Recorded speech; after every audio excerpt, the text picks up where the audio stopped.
now, and if you need me, just holla.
Oh wait, am I live? It says I'm not live. That's weird.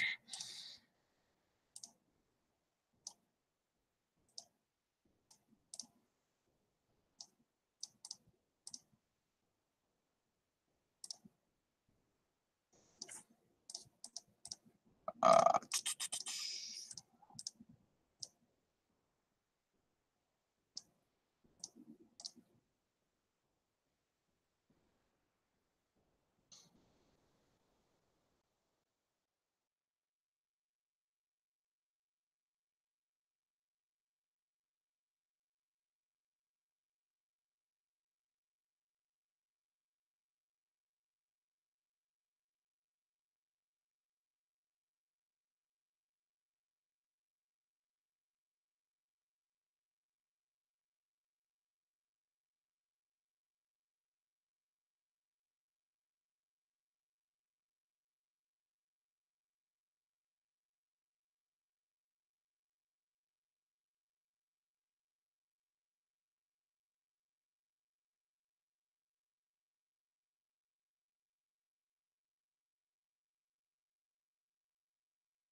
Hello.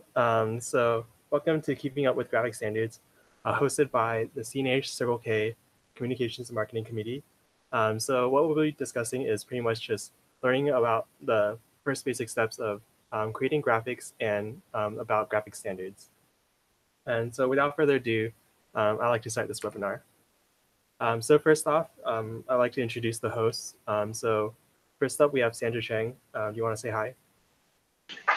Hello, I'm Sandra Chang. I'm from Cal State Fullerton, and I'm a graphic designer.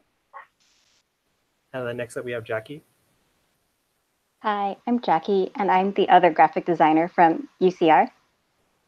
And then there's me, Ryan Huang. I'm the CNH Circle K Communications and Marketing Chair, and I go to Orange Coast College. And then last up, we also have Min Tan, who will be watching over the chat. Do you want to introduce yourself? Hello, I'm Min Tan. I go to Orange Coast College, and I am the Communications and Marketing Executive Assistant. Okay, cool. So if you guys have any questions regarding what's talked about in this webinar, feel free to contact any one of us like after the webinar. We'll also be asking questions too, so be sure to ask those in the YouTube live chat. So first off, we'll be talking about what this webinar is for. Well, it's first and foremost for you to get started with graphics and to answer questions that you might have with CNH Circle K graphic standards. Graphics is a great way to communicate with the audience, and we kind of want to show you how to get started with developing graphics, how to elevate your graphics skills, and how to integrate CNH Circle K standards onto your work to make something that is more representative of CNH Circle K and something that people can identify as CNH Circle K. And then so here's a quick preview of what's to come, so you guys have an idea of the structure that's going on. And this is pretty much a quick checklist of what we'll be discussing. And when we'll be discussing each topic, we'll try to answer the questions during the webinar, but sometimes we may miss over them. So be sure to be on the lookout and just keep asking those questions.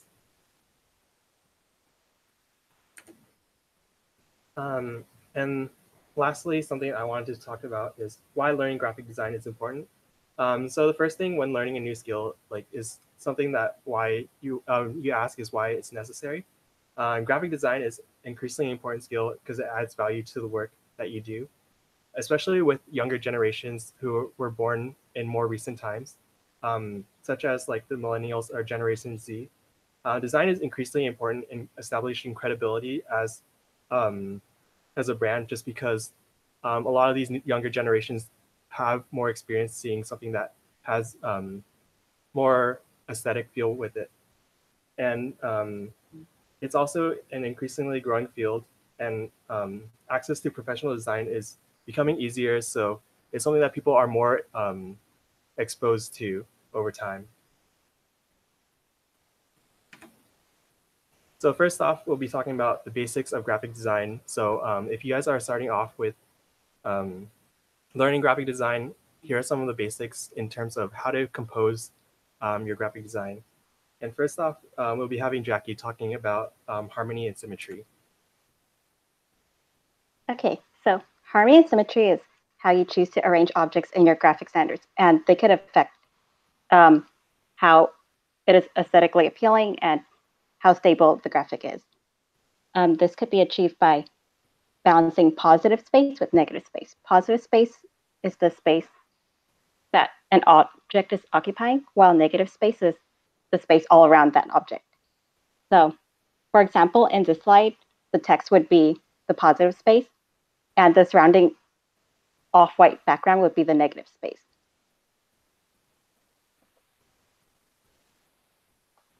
Okay, so a little bit more about negative space. Negative space is also known as the space in between. So negative space could be used to create unique and clever images, which is usually seen in optical illusions.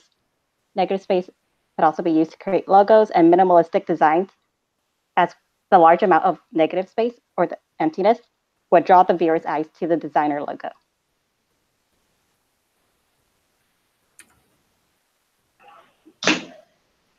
Opacity is an important design tool that determines how transparent or see-through something is. The lower the opacity is, the less visible an object is, and the higher the opacity, the more visible an object is. So for example, if the opacity is 100%, that means the object is solid. If the opacity is 0%, that means the object is completely invisible. When you layer objects with different opacities, you can create an illusion of dimension and movement. Scale and proportion deal with the sizing of an object. Scale is the size of an object in relation to other objects in a design, and proportion is about the relative size of elements that compose an object. Together, they create the illusion of depth in a graphic and emphasize elements of a graphic over others. For example, larger objects are more attention-grabbing and appear closer than smaller objects that are further.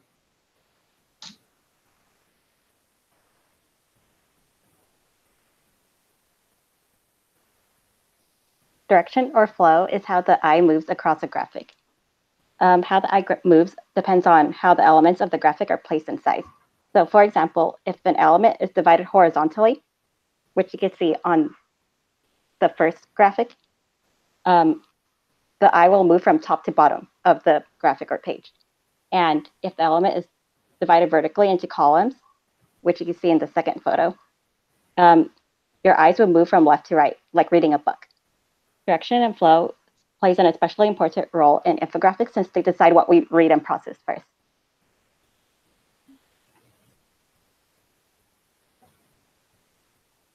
Okay, so next up, lines influence our interpretation of a graphic and help frame what the viewer perceives.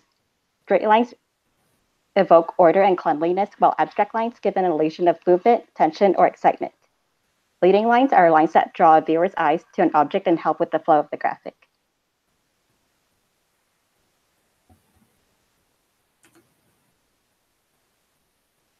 Contrast is the degree of difference between two elements of a graphic.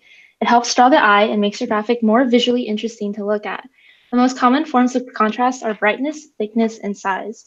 When you adjust any of the three, it can make your graphic pop and help spice it up. Contrast makes elements of a graphic either stand out or blend into the background. Color harmony is the way combinations of certain colors work together to draw your attention. It's important to understand color harmony because it can help you create visually appealing graphics if you use the right colors. Here are some basic formulas for color harmony. Analogous colors are colors that are next to each other on a color wheel, such as bright blue, blue, and dark blue. Complementary colors are colors that are opposite or across from each other on a color wheel, such as red, blue, and yellow.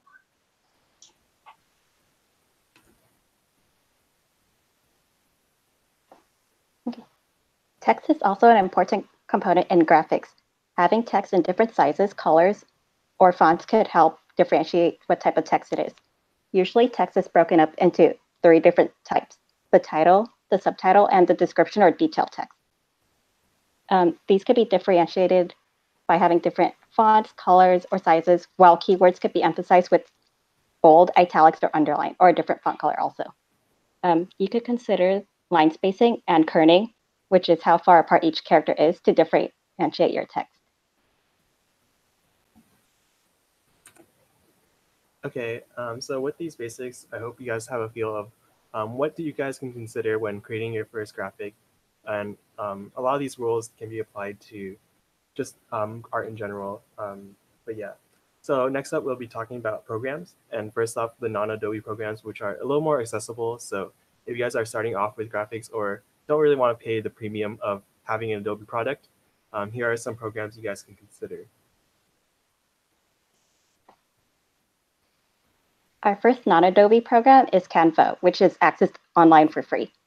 CANVA allows you to start with graphic design from the beginning if you have no experience.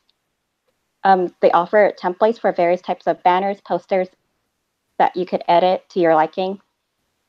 If you want a bit more flexibility, you could also create from scratch on Canva, and it allows you to edit things like layout, colors, text, and graphic elements from their pre-selected collection.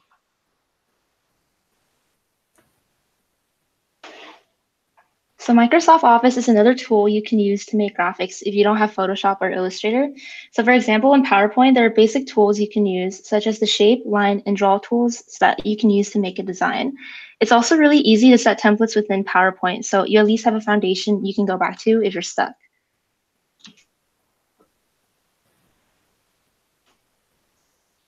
So our final two non-Adobe alternatives are PIXLR Editor and VECTR.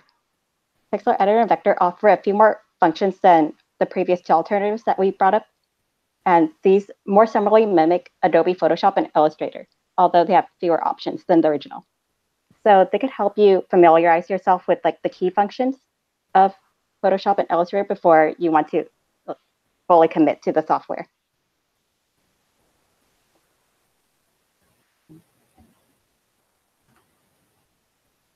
Okay, so moving on, we have the Adobe programs, which a lot of professionals use in their daily lives. So if you have the money to shell out or have other means of accessing Adobe, such as your school provides them, here are some programs that you can start looking into to creating graphics.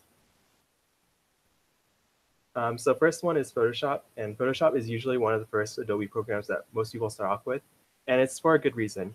Firstly, because its versatility. Photoshop can edit photos and actually create amazing graphics as well.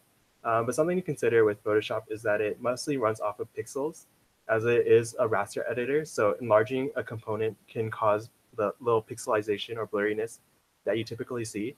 But otherwise, Photoshop is a really powerful tool just because of its versatility. Next up, we have Illustrator, which is another program that people tend to use. Illustrator specializes in digital illustration and vector graphics, which are basically just pretty much shapes and lines that are able to be resized without loss of resolution. This is because there actually technically isn't resolution, as it's mostly paths and lines and that type of stuff.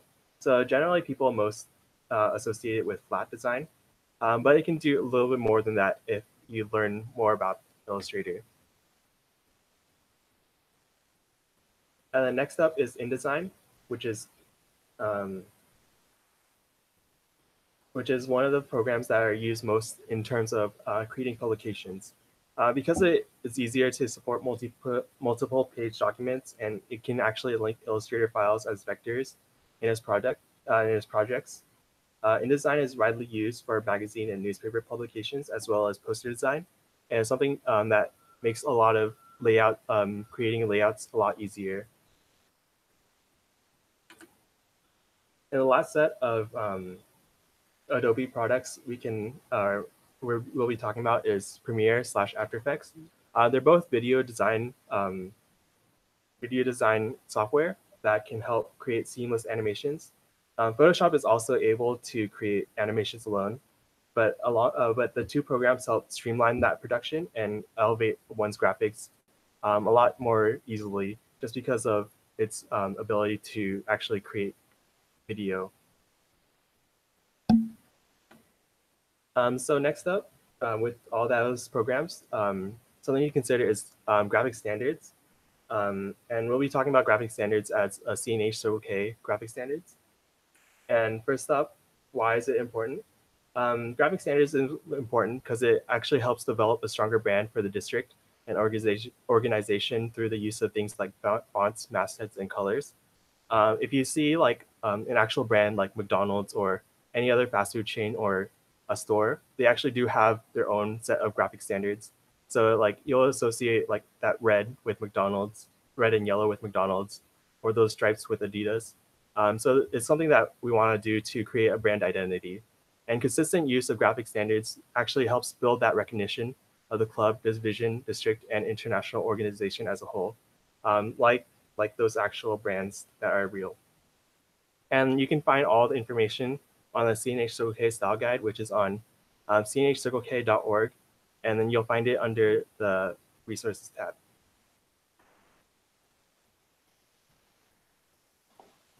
So the first component to our graphic standards are our logos. So these are the Circle K logos that we use throughout our district and throughout Kiwanis. Our logos include the Circle K watermark and the emblems and the CNH emblems and a map cutout of the CNH district. These could be incorporated into your graphics or other projects to help with branding, as Ryan said.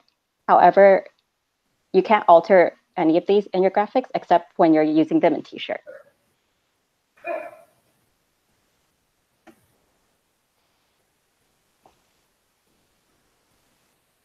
Okay, so these are 9 divisional emblems. They could be used in divisional graphics to help advertise across the schools within your division. Like the Circle K emblems, they help with branding Circle K and your division.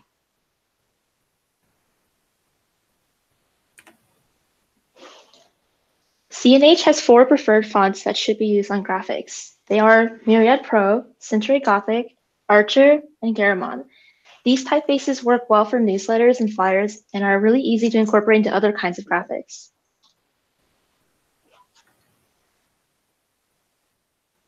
This is the district masthead. It has the CKI wordmark on the left and the district logo on the right. As you can see, it comes in a variety of graphic standards colors. There are more colors available in the style guide that you can play around with. However, you should never alter the masthead in any way, like changing the colors of the stripes. The masthead should be placed at the bottom of your graphics and at the top of documents. The placement and use of the masthead is important because it helps with external branding for CNH, so make sure you use the masthead on all your graphics and documents.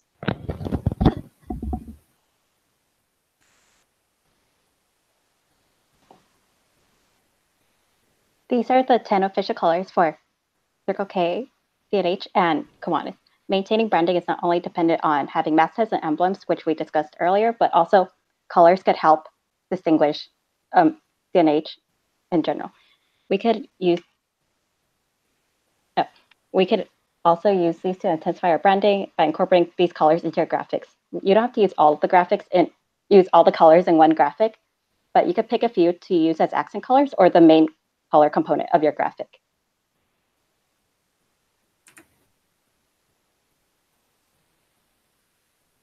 These are some of the icons for CNH Circle K, but there are more available on our style guide.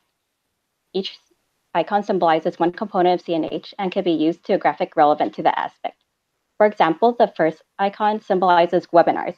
So if you're creating a graphic for a webinar, you could put this icon into your graphic.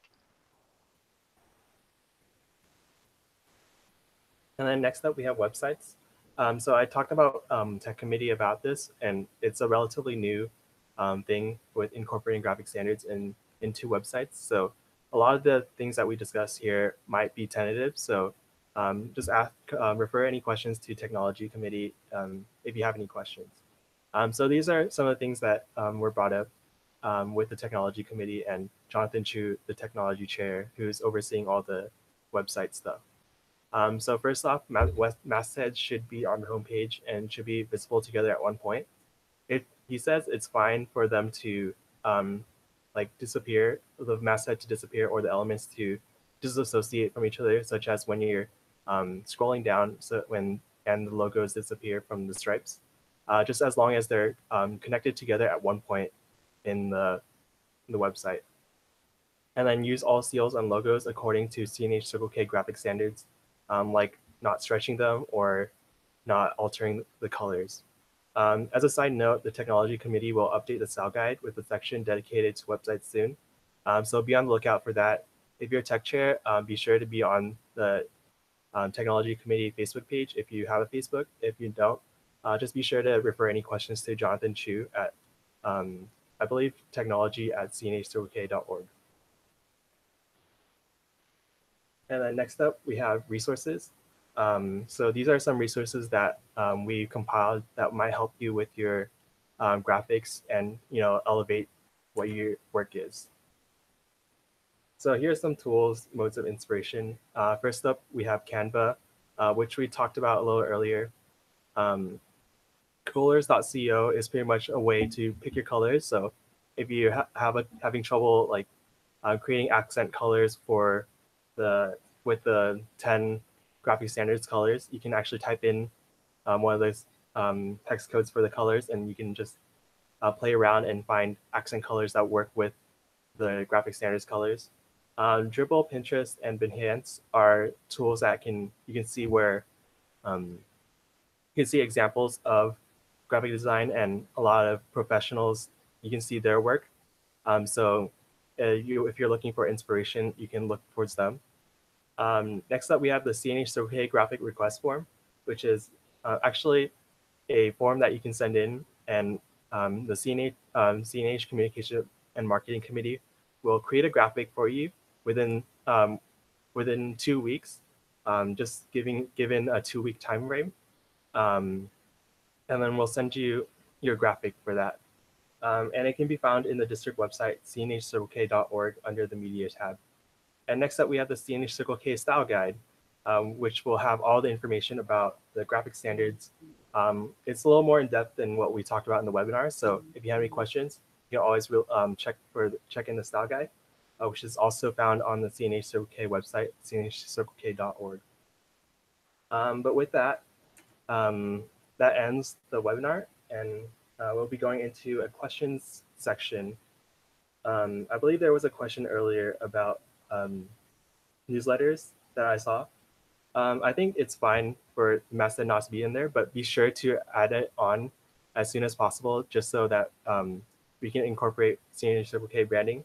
But yeah, be sure to add it on to future volumes or editions. Also, you can also try to retroactively add the MASTHEAD onto the published newsletters. But with that, are there any other questions?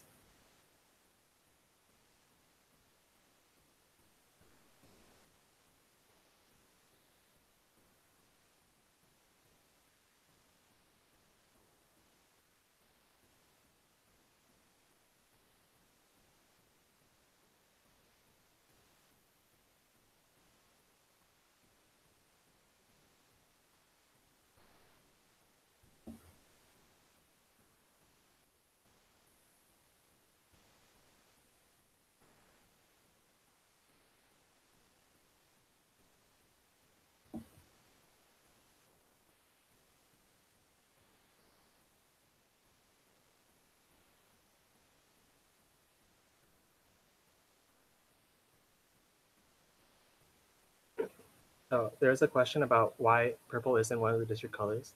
It's because the colors are actually congruent with Kiwanis colors. So we're trying to match with the Kiwanis and Circle K International. So that's why it isn't one of the colors.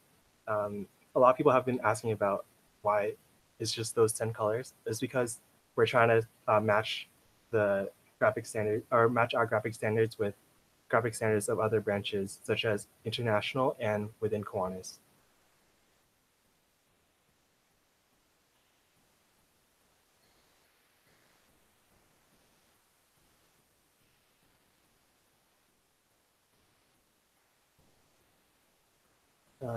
There's a question about if preferred fonts is listed in the webinar required for the newsletter. No, they're not, but they are preferred. So generally speaking, for body type, it's very preferred, just because it creates a brand identity and people can associate that font with CNH Circle K. So that's why we kind of use that font a lot for the body type.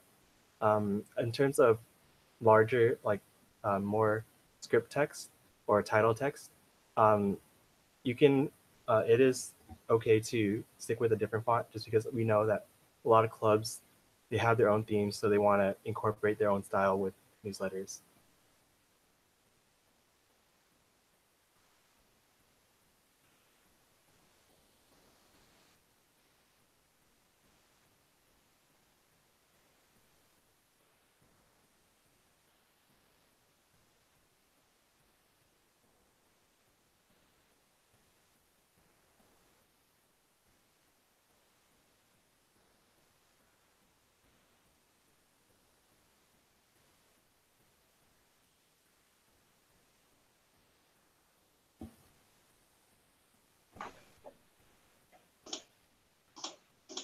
Okay, so one of the questions that was asked was, when we make graphics for any CKI related event, what is a must-have on it in order to adhere to the CNH guidelines?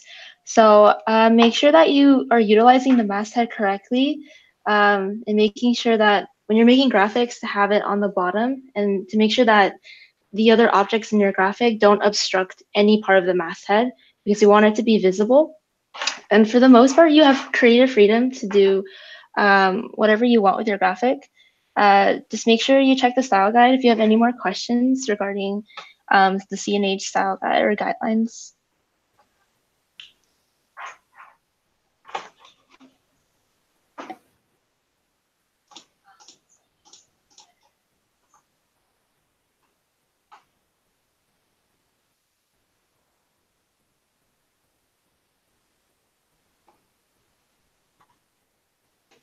Oh, and then someone asked if they don't have the font suggested by graphic standards. I'd say try to find a font that's very similar. I know for Google Docs, we actually have a different set of graphic standard fonts like PT Sans, just for that occasion. Just finding something that is very similar, just so that it can coincide with current graphic standards fonts. That's what is suggested. But also you can download them, as someone else mentioned in the chat.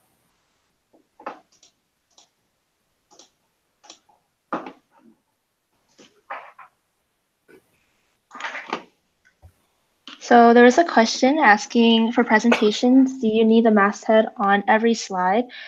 You only need, only the first slide needs to have the masthead completely on the bottom. And then for the rest of the slides, you can just do stripes in the same color at the bottom. You don't need the masthead for the rest of the slides, only the first one.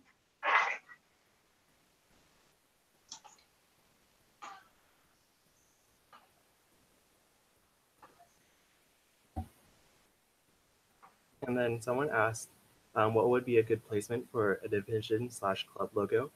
I'd say anywhere except for within the masthead, just because the masthead is its own space. So in between the two logos in the masthead, that should not have the division/club logo. But anywhere else on the graphic should be fine. I'd say probably in the middle, just because it, like as a suggestion, probably in the middle, just because like it creates a more better balance within the three different logos. But as long as it's not in like the masthead area, that it should be fine to put the division/club logo anywhere else.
Okay, so someone asked if the masthead should be static in animated graphics.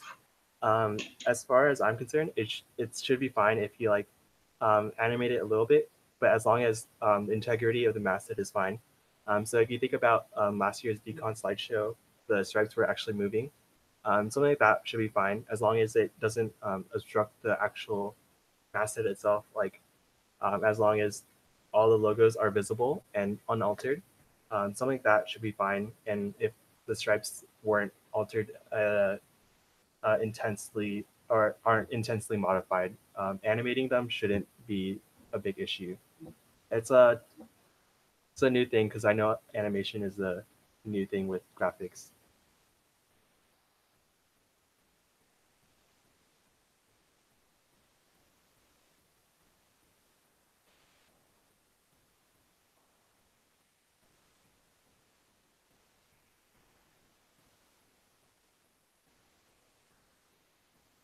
Ooh, so there's a question. What is your preferred program to use graphics and how did you learn how to use it? I think we should all answer it. So I'll just start off. I'll start off myself and then we can all answer that question. My preferred program for graphics is actually INDESIGN, just because I used it for work. And it's a lot easier to set like type. It has a lot of type options. So just making it a lot easier for longer bodies of text makes it easier for me to edit that design. Just because when I was at work, I was creating graphics that were more text heavy, so that was something that I dealt with. So I can forward that question to Sandra and Jackie, just because everyone has different answers. For me personally, I use Illustrator more because I make a lot of flyers and logos. So Illustrator's a vector editor, so it's a lot easier to make vectors that way instead of using Photoshop, especially because if you use Illustrator, if you scale it up or down, it doesn't lose its quality. So that's a plus. And if you use Photoshop, you lose the quality every time you try to scale it down or up. Jackie? Like Sandra, I also use Illustrator the most. It's the one I'm most familiar with also, and the most. I also use it for my work, so that kind of ties into why it's my preferred one. And like Sandra said, I use it mainly for logos and illustrations and character design. So yeah. And then there's a question about if their advice for someone learning graphics for the first time. I'd say just YouTube and Google are pretty much your best friend. You can also ask people in general for questions, but I find that like just asking a question to Google or searching something on YouTube pretty much yields the best results just because a lot of things are more direct on there. So if you have like a specific question like how do I make this shape on Illustrator, you'll probably find an answer on there. And it's mostly just trial and error, just like finding, oh, how do I do this one step? And then you can combine like something you learn one day, you can apply it with the next day and applying with another concept that you learned that you Googled. I would also suggest checking out lynda.com because they have a lot of really good tutorials on not just Illustrator, but like all the other Adobe programs. So it's a really good resource to use when you're feeling stuck. And you can learn a little bit more about the programs that you're using so you can feel more comfortable using them. And yeah, Lynda is actually free for a lot of schools. So if you try to log in with your school credentials, you might you actually get it for free. Lynda is pretty much like a course program that like you literally just follow.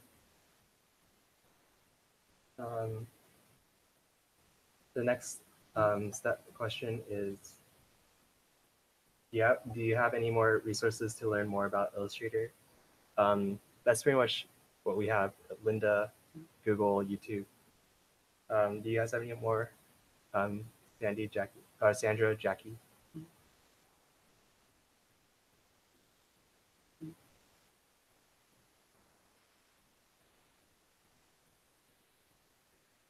Okay.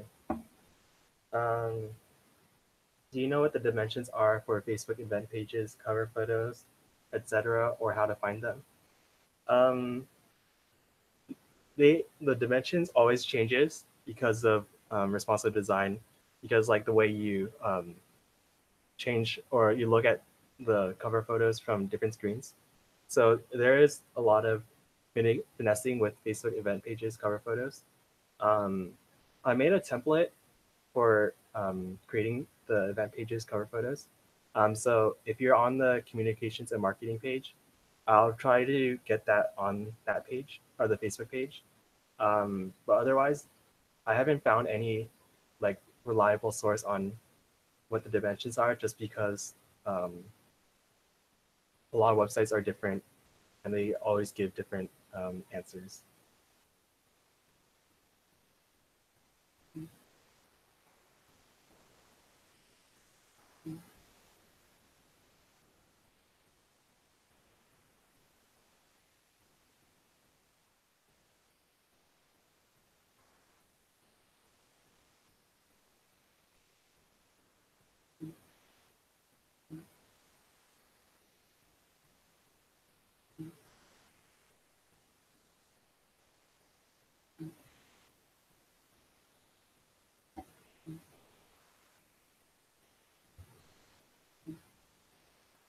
So a lot of you guys have been asking about questions about the style guide.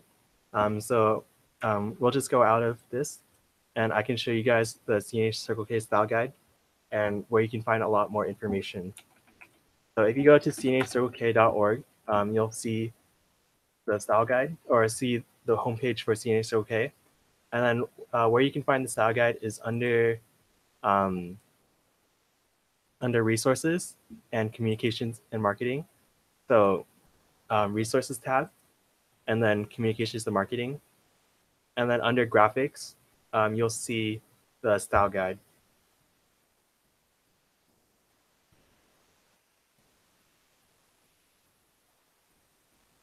And that's where you'll find the communications and marketing style guide, alongside with graphic standards assets, which will have all the files for you. So this is the CNH Circle K style guide. It pretty much has everything listed. So if you just scroll down, here are all the information about the graphic standards informations and files. So if you want to download like the PNG file, you can just click the image and then press download. And then if you just check on the tabs on the side, you'll get more information about colors, resources on colors, typography, icons, and MASTHEAD. And then under the marketing tabs, you'll see more information on type, pretty much like the lorem ipsum stuff, flyers, some examples. Here are some graphic sizes that we had that we published last year, but it's not accurate anymore just because Facebook always changes the stuff. I'll try to get that updated as soon as possible. Here's some information about the newsletter stuff. So the stripes on the back and the masthead. And then here's the clarification on presentation. So the masthead on the first slide, and then the stripes on the rest. And then alongside with that, there's the graphic standards assets, which will link you to a Google Drive that has all the assets in both, I think, PNG and Illustrator files. So if you want the Illustrator file, they're all under the Google Drive that is linked on the CNH Circle K resources, communications, and marketing page. And then the graphic request form, which you can utilize if you wanted one of our graphic designers to design something for you. And everything can be found in CNH Circle K website under resources and communications marketing. Also, this is really cool, it's like this resources page. So if you ever meet someone on technology committee, be sure to thank them for this page.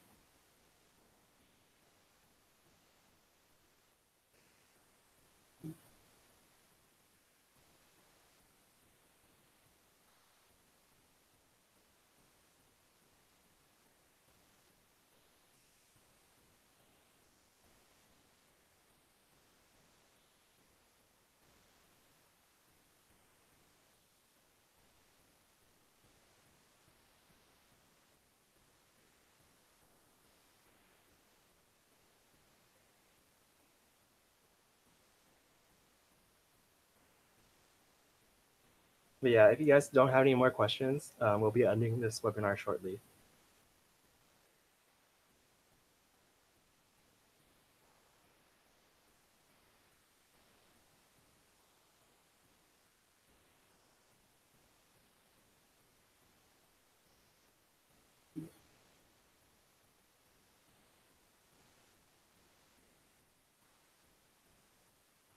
Okay, so Key Club International, and someone asked about the difference between Key Club and Circle K graphic standards. There's a lot of differences just because Key Club has their own set of colors and also their own set of icons and graphics. So if you wanted more information on the Key Club International graphics, I believe it's on their website as well. It's very different. I've looked it up, and we both have our own style guide. So I believe if you just Google CNH Key Club graphic standards, you'll find a list of stuff that they use. Yeah, they also use the pencil a lot. So it's just a lot different, but they're mostly based off of the same idea concepts, but they're just different. Like they also have different fonts that they use, the B and that type of stuff. But yeah, if you just Google that, there's more information on that.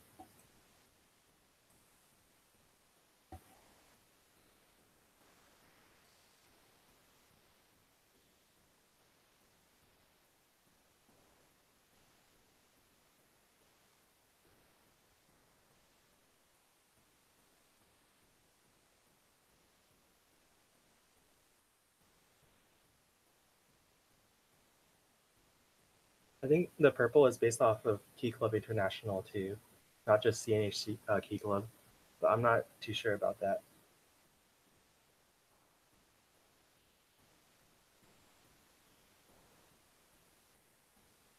But yeah, we'll do questions in 2 more minutes of questions.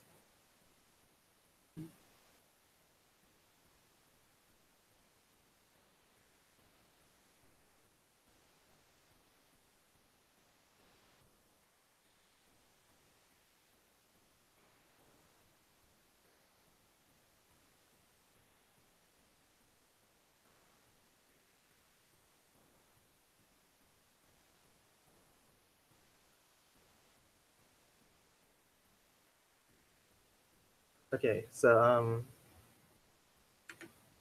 thanks for attending. Thanks to all my hosts. Once again, do you guys want to introduce or say your final goodbyes?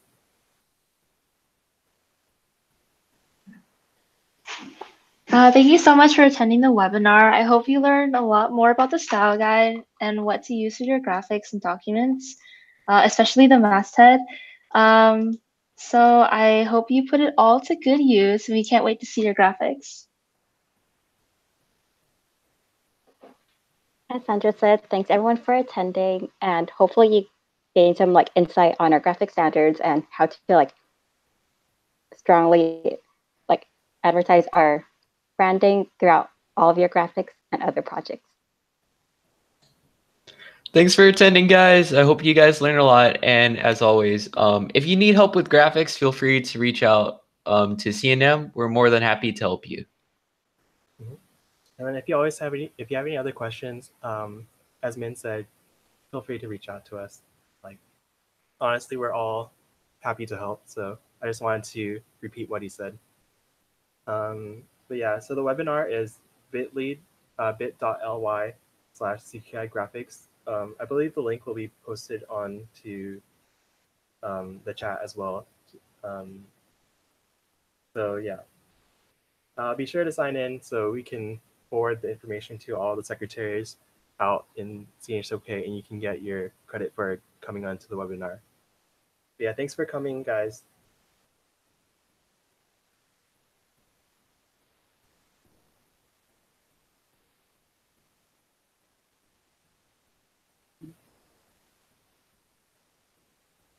Okay, so the link's on the chat as well, so check that out.